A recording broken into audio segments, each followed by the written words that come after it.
बिस्मिल्लाहिर्रहमानिर्रहीम। अस्सलामुअलैकुम। आप देख रहे हैं K92 न्यूज़ और मैं हूं आपकी मेज़बान नाइला भट्टी।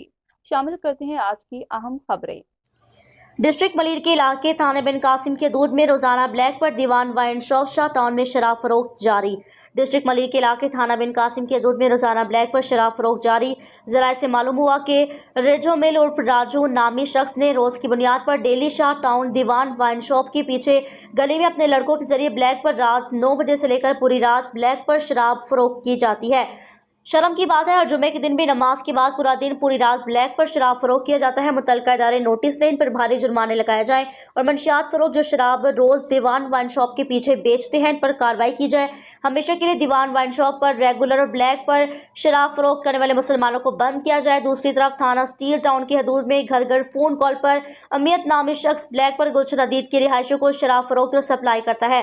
DJ rangers, IG Sindh, DIG east, SSP Malir, DSP Bin Qasim, secretary home department, CM Sindh, director excise narcotics department और मुतल्लिका इदारों से गुजारिश है जल्द से जल्द लानत जैसी चीज़ शराब को फरोख्त करने इनको रोका जाए। मुसलमानों को आम दिन में और ब्लैक पर फरोख्त को ख़त्म किया जाए।